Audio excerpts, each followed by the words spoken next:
أعوذ بالله من الشيطان الرجيم.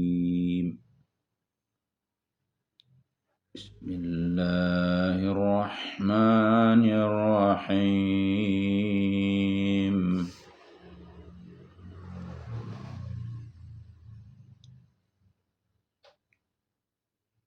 يا أيها النبي اتق الله ولا تطع الكافرين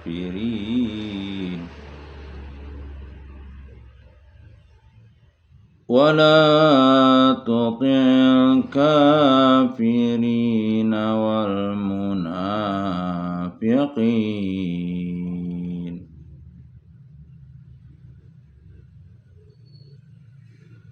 إن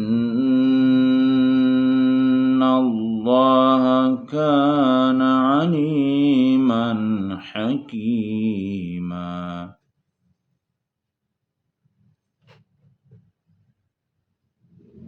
واتبع ما يوحى إليك من ربك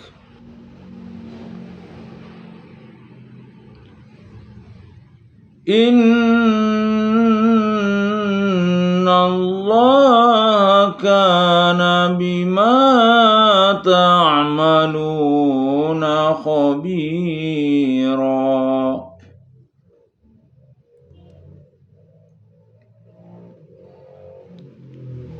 وتوكل على الله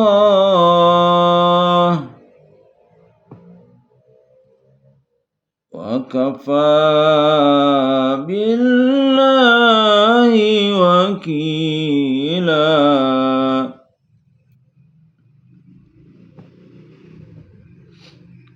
ما جعل الله لرجل من قلبين في جوفه وما جعل أزواجكم اللائي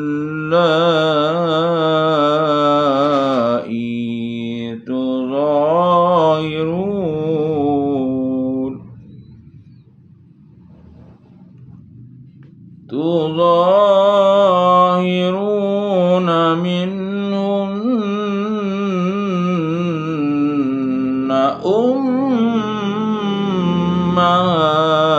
أمهاتكم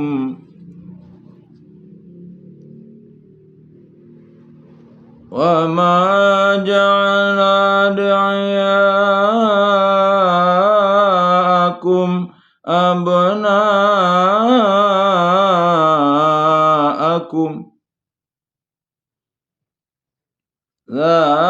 ذلكم قولكم بأفواهكم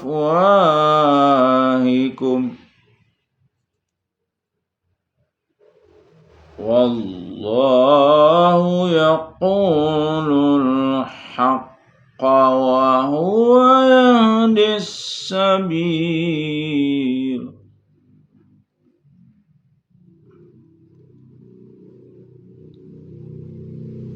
ادعوهم لآبائهم هو أقسط عند الله فإن لم تعلموا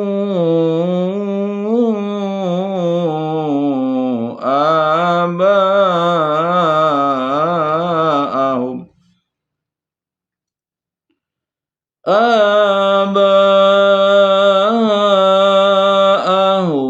فإخوانكم في الدين ومواليكم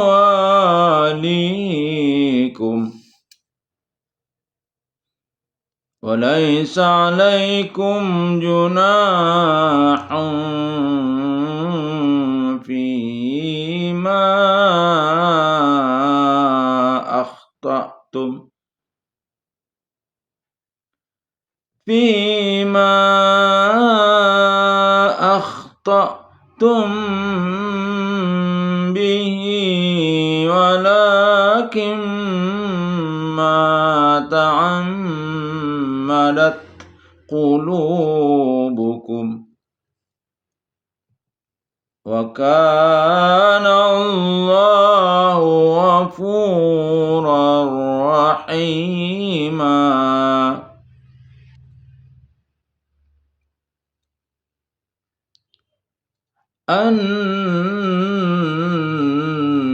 النبي أولى بالمؤمنين من أنفسهم وأزواجه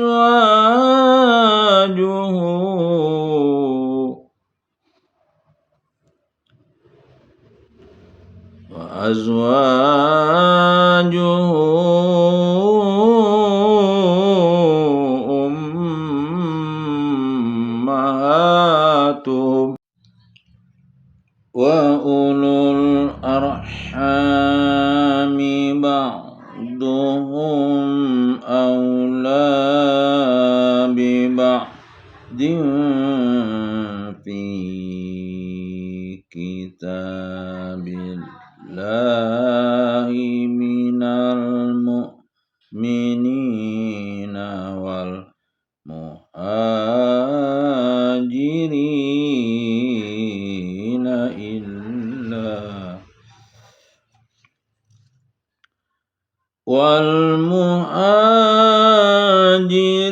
والمهاجرين إلا أن تفعلوا إلى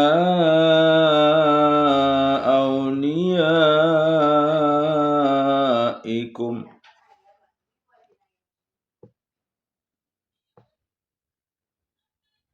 إلا أن تفعلوا إلى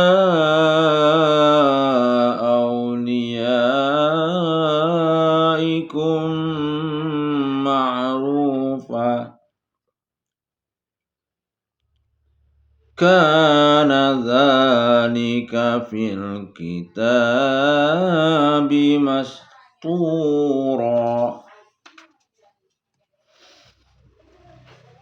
وإذ أخذنا من النبيين ميثاقهم ومنك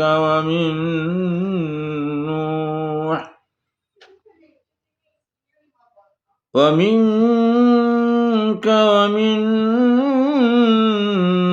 نوح وإبراهيم وموسى وعيسى بن مريم وأخذنا منهم ميثاقا غليظا ليسأل الصادقين عن صدقهم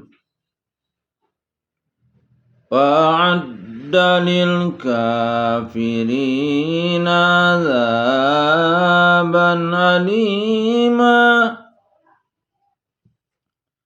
يا أيها الذين آمنوا اذكروا نعمة الله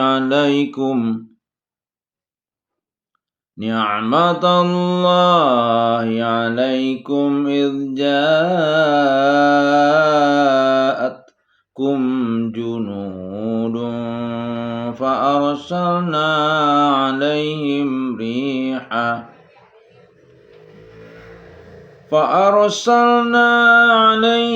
ريحا وجنودا لم تروها وكان الله بما تعملون بصيرا.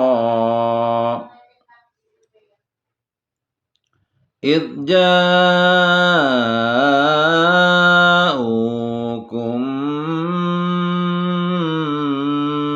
من فوقكم ومن أسفل منكم وإذ زاغت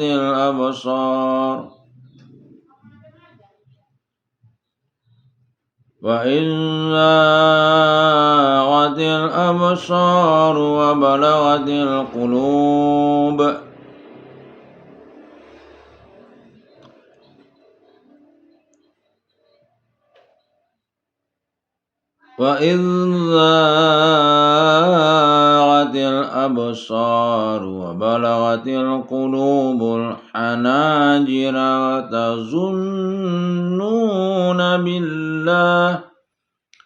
وتظنون بالله الظنون.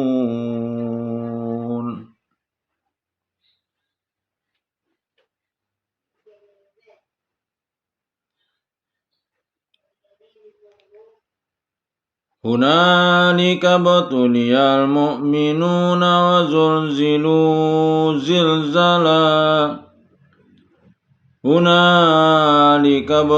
المؤمنون وزلزلوا زلزالا شديدا.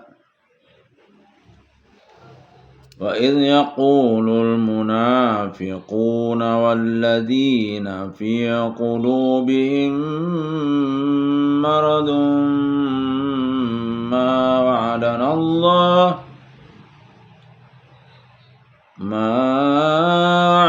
الله ورسوله إلا غرورا. وإذ قالت طائفة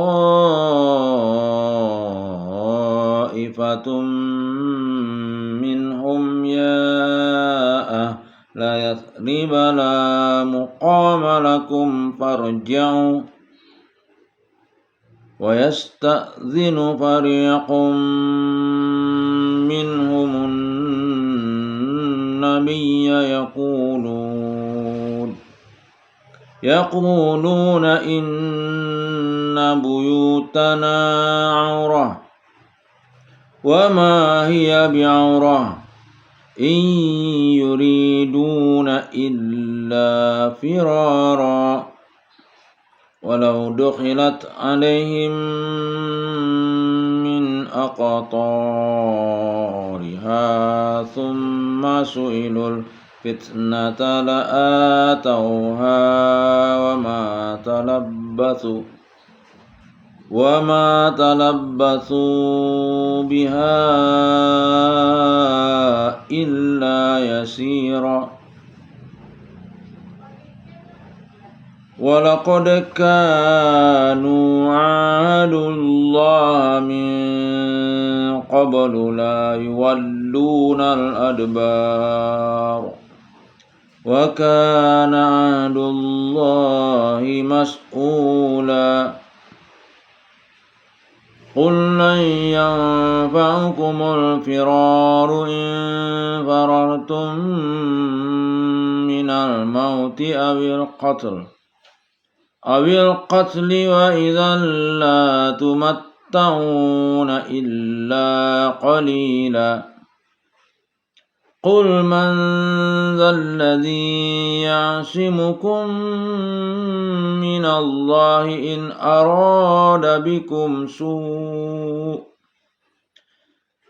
أراد بكم سوءا أو أراد بكم رحمة ولا يجدون لهم من دون الله وليا ولا نصيرا. قد يعلم الله المعوقين منكم والقائلين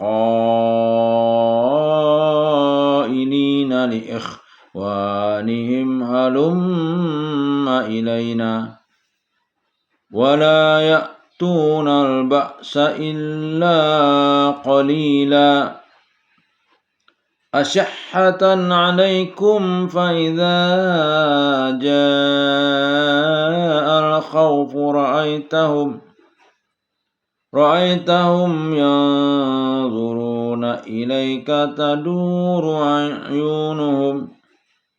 تدور أعينهم كالذي يغشى عليه من الموت فإذا ذهب الخوف سلقوكم بألسنة حداد أشحة على الخير أولئك لم يؤمنوا فأحبط الله أعمالهم وكان ذلك على الله يسيرا يحسبون الأحزاب لم يذهبوا وإن يأتي الأحزاب يودوا لو أنهم بادون في الأعراب يسألون عن أنبائكم ولو كانوا فيكم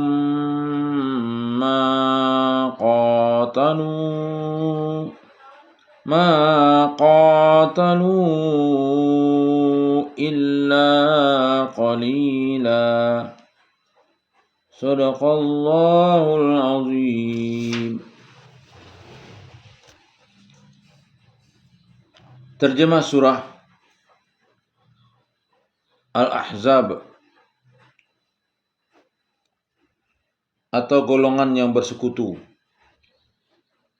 diturunkan pada periode Madinah atau surat Madaniyah, surat ke-33, 73 ayat pada juz yang ke-21. Aku berlindung kepada Allah dari godaan setan yang terkutuk. Dengan nama Allah yang Maha Pengasih, Maha Penyayang. 1. Wahai Nabi, bertakwalah kepada Allah dan janganlah engkau menuruti keinginan terhadap orang-orang kafir dan orang-orang munafik. Sesungguhnya Allah Maha mengetahui, Maha bijaksana. Dan ikutilah apa yang diwahyukan Tuhan kepadamu. Sungguh Allah Maha teliti terhadap apa yang kamu kerjakan.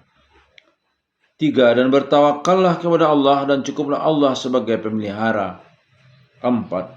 Allah tidak menjadikan bagi seorang dua hati dalam rongganya, dan Dia tidak menjadikan istri-istrimu yang kamu zihar. Zihar ialah perkataan seseorang suami kepada istrinya, punggungmu haram bagiku seperti punggung ibuku, atau perkataan lain yang sama maksudnya, adalah menjadi adat kebiasaan orang Arab jahiliyah, bahwa apabila dia berkata demikian kepada istrinya, maka istrinya itu haram baginya untuk selama-lamanya. Namun setelah Islam datang, maka yang haram untuk selama-lamanya itu dihapuskan dan istri-istri itu kembali halal baginya dengan membayar kafarat atau denda.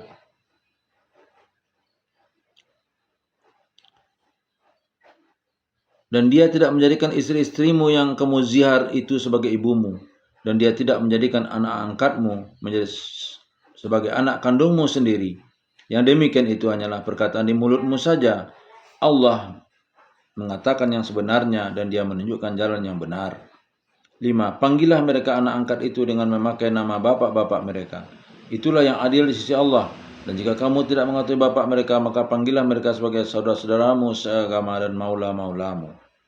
Maula-maula ialah hamba saya yang telah dimerdekakan atau seorang yang telah dijadikan anak angkat, seperti Salim anak angkat Huzaifah dipanggil maula Huzaifah. Dan tidak ada dosa atasmu jika kamu khilaf tentang itu, tetapi yang ada dosanya apa yang disengaja oleh hatimu. Allah Maha Pengampun, Maha Penyayang. 6. Nabi itu lebih utama bagi orang-orang mukmin dibandingkan diri mereka sendiri. Orang-orang mukmin itu mencintai Nabi mereka lebih dari mencintai diri mereka sendiri dalam segala urusan. Dan istri-istrinya adalah ibu-ibu mereka. Orang-orang yang punya hubungan darah satu sama lain lebih berhak mewarisi di dalam kitab Allah daripada orang-orang mukmin dan orang-orang muhajirin, kecuali kalau kamu hendak berbuat baik. Berbuat baik di sini ialah berwasiat yang tidak lebih daripada sepertiga harta kepada saudara-saudaramu seagama. Demikianlah telah tertulis dalam kitab Allah. Asbabun Nuzul ayat 4. Ibnu Abbas radhiyallahu an berkata, pada suatu hari Nabi SAW melakukan solat, maka terlintas sesuatu di dalam hatinya. Lalu orang-orang munafik kebetulan ikut salat bersama beliau berkata, tidakkah kau lihat bahwa Muhammad memiliki dua hati? Hati beliau yang pertama ada bersama kalian dan hati beliau yang kedua ada bersama beliau sendiri. Lalu turunlah ayat ini, yaitu ayatnya adalah, Allah tidak menjadikan bagi seseorang dua hati dalam rongganya. Dan dia tidak menjadikan istri-istrimu yang kamu zihar itu sebagai ibumu, dan tidak menjadikan anak angkatmu sebagai anak kandungmu sendiri. Yang demikian itu hanyalah perkataan di mulutmu saja. Allah mengatakan yang sebenarnya dan dia menunjukkan jalan yang benar. Ayat 5. Ibnu Umar radhiyallahu an menerangkan bahwa dahulu para sahabat biasa memanggil Zaid bin Harithah radhiyallahu an anak angkat Rasulullah sallallahu alaihi wasallam dengan panggilan Zaid bin Muhammad. Lalu turunlah ayat ini sebagai petunjuk pemanggilan anak angkat adalah dinisbahkan kepada nama ayah kandungnya. Hadis riwayat Bukhari. Ayatnya adalah, panggillah mereka anak angkat itu dengan memakai nama bapak-bapak mereka. Itulah yang adil di sisi Allah. Dan jika kamu tidak mengetahui bapak mereka, panggillah mereka sebagai saudara-saudaramu seagama dan maula-maulamu. Dan tidak ada dosa atasmu jika kamu khilaf tentang itu. Tetapi yang ada dosanya apa yang disengaja oleh hatimu. Allah Maha Pengampun, Maha Penyayang. Ayat 7. Dan ingatlah ketika kami mengambil perjanjian dari para nabi dan dari engkau sendiri, dari Nuh, Ibrahim, Musa dan Isa putra Maryam, dan kami telah mengambil dari mereka perjanjian yang teguh.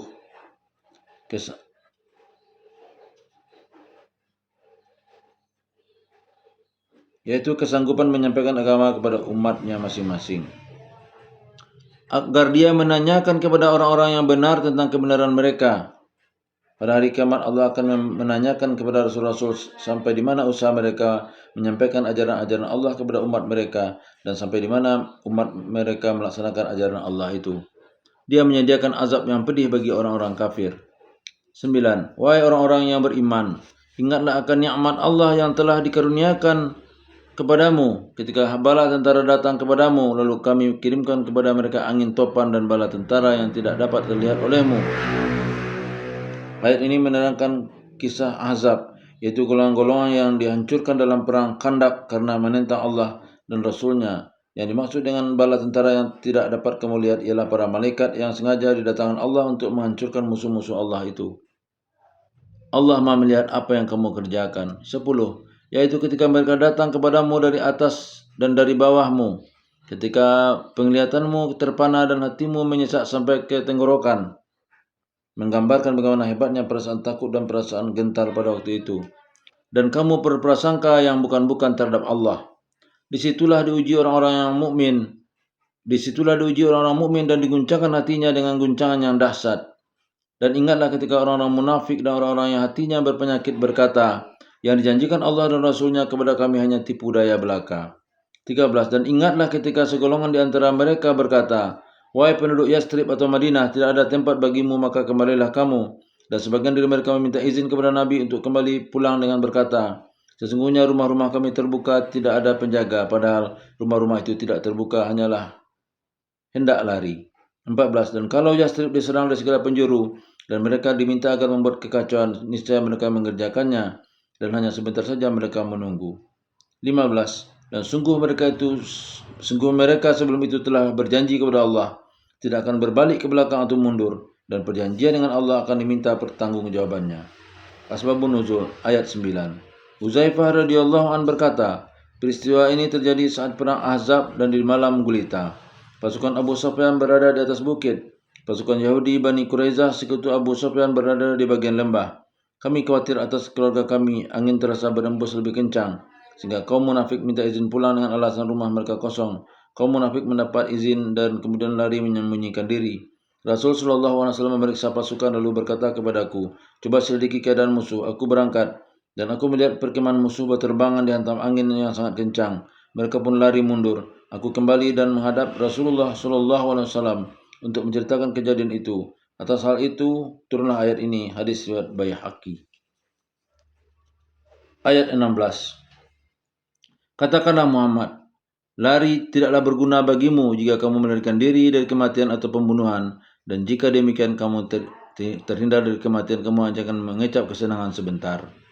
17. Katakanlah, siapakah yang dapat melindungi kamu dari ketentuan Allah jika dia menghendaki bencana atasmu atau menghendaki rahmat untuk dirimu? Mereka itu tidak akan mendapatkan pelindung dan penolong selain Allah. 18. Sungguh Allah mengetahui orang-orang yang menghalang-halangi di antara kamu dan orang-orang yang berkata kepada saudaranya, marilah bersama kami, namun mereka datang berperang hanya sebentar. 19. Mereka kikir terhadapmu apabila datang ketakutan atau bahaya. Kamu lihat mereka itu memandang kepadamu dengan mata yang terbalik-balik seperti orang yang pingsan karena akan mati. Dan apabila ketakutan telah hilang, mereka mencaci kamu dengan lidah yang tajam. Sedangkan mereka kikir untuk berbuat kebaikan. Mereka itu tidak beriman, maka Allah menghapus amal mereka, dan yang demikian itu mudah bagi Allah. 20. Mereka mengira bahwa golongan-golongan yang bersekutu itu belum pergi, dan jika golongan yang bersekutu itu datang kembali, niscaya mereka ingin berada di dusun-dusun bersama-sama orang Arab Badui sambil menanyakan berita tentang kamu, dan sekiranya mereka berada bersamamu, mereka tidak akan berperang melainkan sebentar saja. Hadis seputar ayat 16. Dari Ibnu Umar radhiyallahu an, dia berkata, Rasulullah SAW memegang pundakku dan bersabda, di dunia ini jadilah kamu seperti orang asing atau penyeberang jalan. Ibnu Umar radhiyallahu an berkata, jika kamu di sore hari jangan menunggu pagi hari, dan jika kamu di pagi hari jangan menunggu sore hari. Manfaatkan waktu sehatmu sebelum kamu sakit, dan waktu hidupmu sebelum kamu mati. Hadis riwayat Bukhari. Billahi taufiq wal hidayah. Assalamualaikum warahmatullahi wabarakatuh.